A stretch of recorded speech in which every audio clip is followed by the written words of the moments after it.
दिया और बाती हम के सूरज राठी को भला कौन नहीं जानता, पर जहां आज हमें संध्या राठी यानी कि दीपिका सिंह मंगल लक्ष्मी जैसे सीरियल्स में दिख जाती है, लेकिन वहीं पे सूरज राठी यानी कि अनस राशिद पिछले 10 साल से हमें इंडियन टेलीविजन पर और नहीं दिखे। आखिर क्यों और कब वो कहाँ गायब हो गए? आज इस वीडियो में हम बात करने वाले हैं अनस राशिद कैसे इंडियन टेलीविजन पर आए, क्या क्या कंट्रोवर्सी हुई उनकी उनके ही को स्टार दीपिका सिंह के साथ, और कैसे उनका लव अफेयर रिद्धि पांडे के साथ काफी प्रॉब्लमेटिक बना उनके करियर और पर्सनल लाइफ के लिए। अनस राशिद का जन्म होता है पंजाब के एक छोटे से शहर मलेरकोटला में 1980 31 अगस्त को एक मुस्लिम फैमिली में, और उन्होंने अपनी स्कूलिंग कंप्लीट करी एक उर्दू मीडियम स्कूल से। वो बचपन से उर्दू पंजाबी ऐसे लैंग्वेज में फ्लुएंट थे और वो ट्रेंड सिंगर भी थे।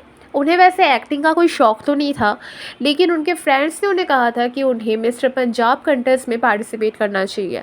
जब उन्होंने मिस्टर पंजाब कॉन्टेस्ट में पार्टिसिपेट करा तो 2005 में उन्होंने ये टाइटल जीता भी। एंड लकीली वहीं पे पंजाबी म्यूज़िक वीडियो इंडस्ट्री के काफ़ी लोग आए हुए थे एंड उन्हें वो काफ़ी अच्छे लगे, जिस वजह से उन्होंने उन्हें तभी साइन कर लिया था अपने अगले म्यूज़िक वीडियोज़ के लिए, जो कि उन्होंने किया भी एंड उन्हें काफ़ी अच्छा रिस्पॉन्स भी मिला। हालांकि कुछ ऐसे लोग थे जिन्हें उनका ये करियर या फिर ये काम पसंद नहीं आ रहे थे, लेकिन थैंकफुली उनके अम्मी अब्बू यानी कि उनके पेरेंट्स इन लोगों में शामिल नहीं थे, और पेरेंट्स का सपोर्ट अगर मिल जाए तो लाइफ में और क्या ही चाहिए। तो कुछ ऐसा हुआ भी, उन्होंने उनका साथ दिया, उनका सपोर्ट किया एंड 2005 में ही वो मुंबई आ गए।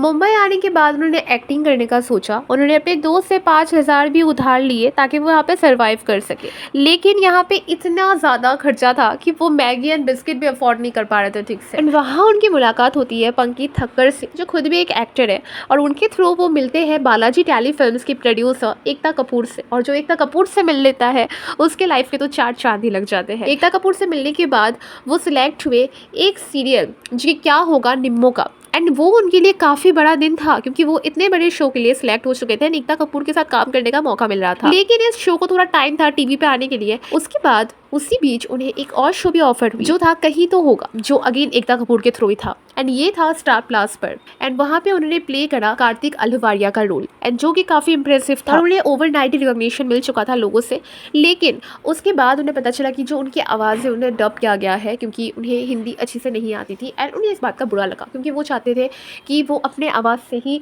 हर एक्टिंग करे, एंड अगर आवाज़ डब होती है तो वो वैसे भी उतनी रियल नहीं लगती। तो इसलिए उन्होंने हिंदी सीखा, एंड अच्छी तरीके से हिंदी सीखने के बाद उन्होंने ऐसे सीरियल्स में काम किया जिसमें हिंदी की बहुत ज़्यादा ज़रूरत थी, जैसे कि पृथ्वीराज चौहान। अब पृथ्वीराज चौहान का जो यंग वर्जन थे वो रजत टोकस थे, और उन पर मैं ऑलरेडी वीडियो बना चुकी हूँ, आप देख सकते हो। लेकिन रजत टोकस के चाइल्ड एक्टर के बाद जो मेन वाला जो रोल था पृथ्वीराज चौहान का, बड़े होने वाला जो कैरेक्टर था, वो प्ले किया अनस राशिद ने।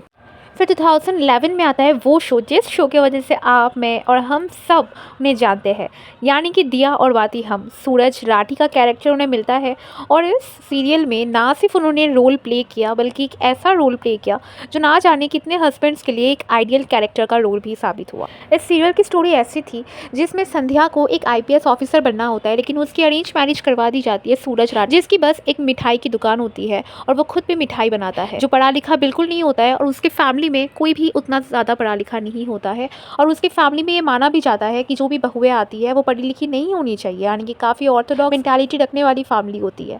ठीक उसी फैमिली में संध्या की शादी होती है, जहाँ पे बाद में जाके संध्या का ये सपना डिस्कवर करता है सूरज राठी, और सूरज राठी पूरे जतन से, पूरे मेहनत से और शिद्दत से संध्या का ये जो सपना है वो पूरा करने के पीछे लग जाता है, ऐसे भी उसका अपना सपना हो। धीरे धीरे वो अपने पूरे फैमिली को भी कन्विंस करता है, एंड लास्टली पूरी फैमिली संध्या का साथ देती है।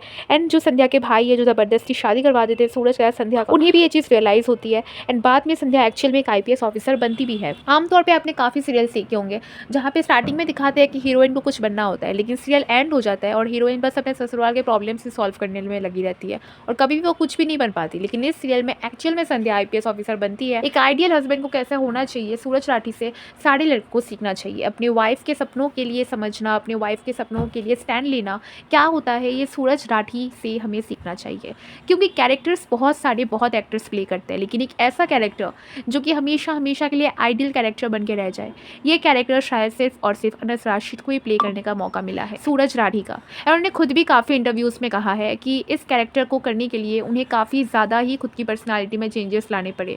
वो खुद को बहुत ज़्यादा इम्प्रूव करते गए हर दिन, ताकि वो सूरज राठी को और भी बेटर तरीके से प्ले कर सके। अगर आप इनके स्टार्टिंग के इंटरव्यूज़ देखोगे तो ये लोग इंटरव्यूज़ में काफ़ी ज़्यादा कंफर्टेबल दिखते हैं, लेकिन आगे जाके दीपिका और और अनस इतने कंफर्टेबल एक दूसरे के साथ थे नहीं। तो हुआ ऐसा था कि एक सीन हो रहा था जिसमें अनस एज सूरज हक करना था दीपिका एज संध्या को, लेकिन दीपिका को ऐसा लगा कि अनस पीछे से काफ़ी ज़्यादा ही टाइटली हक कर रहे हैं और इस मिसअंडरस्टैंडिंग की वजह से उन्होंने पूरे सेट के सामने अनस को थप्पड़ मार दिया। अब इसके बाद ऑब्वियसली मीडिया ने काफ़ी ज़्यादा कॉन्टेक्ट करने की कोशिश की दीपिका से, लेकिन दीपिका की तरफ से कोई भी रिस्पॉन्स नहीं आया कि वो ऑब्वियसली अपना नाम कॉन्ट्रोवर्सी से नहीं जोड़ना चाहती थी। एंड उसी टाइम वो डेट कर रही थी उसी शो के डायरेक्टर रोहित को। कहीं ना कहीं सेट का डेकोरम खराब नहीं होना चाहिए, इसलिए हमने रिवील ही तब किया जब हमने शादी का सोचा।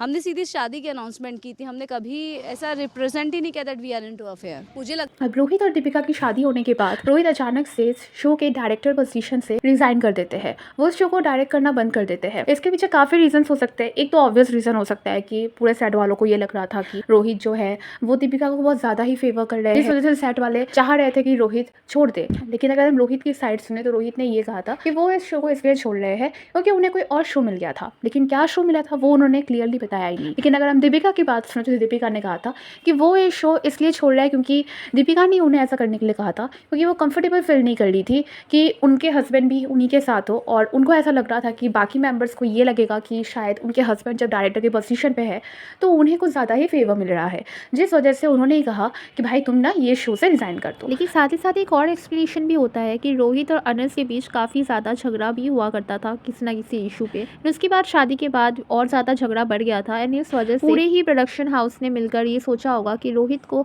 इस शो से फिलहाल के लिए दूर कर दे। लेकिन ये रीज़न कोई भी एक्सेप्ट करने को तैयार नहीं है, एंड सब ये बेतुके रीज़न ही दिए जा रहे हैं कि दीपिका नहीं चाहती रोहित काम करे, या फिर अनस और रोहित के बीच में कुछ भी नहीं हुआ है। भला दीपिका क्यों ही नहीं चाहेगी कि उसका पति भी यहाँ काम करे? अगर ऐसा ही होता तो फिर वो पहले रिलेशनशिप में आई क्यों, या फिर वो शो के चलते हुए ही शादी की ही क्यों? शो के ऑफर होने के बाद भी तो शादी कर सकती थी। एंड उसके बाद 2016 आते आते इस शो की सारी स्टोरीज रिपीटेटिव होने लगी, एंड जिस वजह से इसकी टीआरपी भी काफ़ी ज़्यादा डाउन हो गई और ये शो ऑफ एयर हो गया। इससे कुछ ही टाइम बाद इसकी वापस से एक और सीज़न आया जिसका नाम था तो सूरज में सांझ पियाजी। इसमें भी सूरज राठी यानी कि अनस राशिद एक गेस्ट अपीयरेंस देते हैं, और उसके बाद आज तक हमें अनस राशिद और टीवी में नहीं दिखते। एंड दिया और बाती हम सीरियल के टाइम में अनस राशिद रिलेशनशिप में थे रति पांडे के साथ, और रति पांडे उस टाइम सीरियल कर रही थी हिटलर दीदी, जो कि जी टीवी में आता था एंड काफ़ी ज़्यादा ही पॉपुलर था। रति पांडे चाहती थी कि अनस राशिद और उनकी शादी हो जाए, लेकिन अनस राशिद अपने करियर के उस पॉइंट पे रति पांडे से शादी नहीं करना चाहते थे, एंड आगे जाके 2016 में उन दोनों का ब्रेकअप हो जाता है। ब्रेकअप के पीछे एक रीज़न ये भी था कि अनस राशिद ये नहीं चाहते थे कि वो किसी ऐसी लड़की से शादी करे जो कि उनके रिलीजन से बाहर हो, या फिर लाइक इंटर रिलीजन शादी उन्हें नहीं करना था। इसलिए ब्रेकअप के बाद 2017 में अनस राशिद शादी करते हैं अपने से 14 साल छोटी लड़की हीरा इकबाल के साथ, जो कि उनके पेरेंट्स की चॉइस थी। वो एक कॉर्पोरेट में जॉब करती थी, एंड उसके बाद वो बिल्कुल ही हट चुके थे टेलीविज़न की दुनिया से। 2017 के बाद से हमें आज तक अनस राशिद टीवी सीरियल्स में नहीं दिखी। एंड रिपोर्ट्स के हिसाब से रति पांडे और अनस राशिद के ब्रेकअप के बाद भी रति पांडे काफ़ी ज़्यादा डिप्रेस रहा करती थी, एंड अनस काफ़ी टाइम तक रति पांडे को अवॉइड करते गए, एंड उसके बाद तो वो टेलीविजन की दुनिया से ही बाहर हो गए। ऑल्दो उन्हें सूरज राठी के एक ही रोल की वजह से काफ़ी ज़्यादा अवार्ड्स मिले, और इंटरनेशनली या फिर इंडिया में भी उन्हें काफ़ी ज़्यादा फेम मिला, जिस वजह से दिया और बाती सीरियल इतना ज़्यादा फेमस था कि पुष्कर शहर भी अपने आप में इतना फेमस हो गया। जो भी राजस्थान टूरिस्ट घूमने जाते थे सब पुष्कर शहर ज़रूर जाना चाहते थे कि एक बार सूरज और संध्या के हनुमान गली को देख कर आए। अब बात आती है कि अनस राशिद आखिर 2017 के बाद से कहाँ गायब हो गए। इनिशियली उन्होंने ये ब्रेक लिया था क्योंकि वो शादी के बाद अपने फैमिली के साथ टाइम स्पेंड करना चाहते थे, एंड उसके बाद वो चले गए अपने होम टाउन मलेरकोटला पंजाब वापस, जहाँ पे उन्होंने फार्मिंग की, एंड वो अपने फैमिली के साथ और अपनी वाइफ के साथ थे, एंड अभी फिलहाल उनके 2 बच्चे भी हैं। उसके बाद उन्हें कमबैक का सोचा तो था, लेकिन फिर लॉकडाउन आ गया, कोविड आ गया, जिस वजह से वो अपना कमबैक नहीं कर पाए। एंड उसके बाद अभी वो कहते हैं कि अगर उन्हें फ्यूचर में कोई ऐसा रोल मिलता है जो उनके पर्सनालिटी को सूट करता है तो वो ज़रूर उस रोल के साथ आगे बढ़ना चाहेंगे। आप लोगों को क्या लगता है कि क्या सूरज राठी यानी कि अनस राशिद को एक कमबैक करना चाहिए या नहीं? सोशल मीडिया पे फिलहाल वो काफ़ी एक्टिव है और अपने पर्सनल लाइफ से पोस्ट शेयर करते रहते हैं, तो अगर आप उन्हें मिस करते हैं तो आप उन्हें सोशल मीडिया पे जाके दोबारा देख सकते हैं। और बाकी इंडियन टेलीविजन में दोबारा देखने के लिए तो हमें वेट करना पड़ेगा कि कब वो हमें वापस से इंडियन टेलीविजन पे दिखेंगे। अगर मैं बात करूँ पर्सनली तो दिया और बाती हम सीरियल मेरा वन ऑफ फेवरेट सीरियल है, क्योंकि मैंने बचपन में देखा था, उसके बाद वापस से हॉटस्टार पे इसको मैंने वापस से रिपीट टेलीकास्ट में देखा, एंड अभी तक का फेवरेट कैरेक्टर मेरा सूरज राठी है। एंड आई गेस हम सबका होगा, जिसने भी ये सीरियल देखा होगा उसी का फेवरेट मेल कैरेक्टर हमेशा हमेशा के लिए सूरज राठी ही रहे। बाकी आपका क्या ओपिनियन है, क्या आप मिस करते हो अनस राशिद को या नहीं, या फिर आपने कभी दिया और बाती हम सीरियल देखा है नहीं, कमेंट सेक्शन में ज़रूर बताना।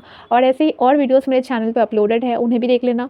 और आगे और ऐसे और वीडियोस देखना है तो मेरे चैनल को सब्सक्राइब कर देना। मिलता है मेरे नेक्स्ट वीडियो में, टिल देन गुड बाय। जाते जाते मैं अकेला ही निकला था जानिबे मंजिल मगर, मैं अकेला ही निकला था जानिबे मंजिल मगर, लोग आते गए और कारवां चलता गया चलता गया चलता गया। Thank you so much.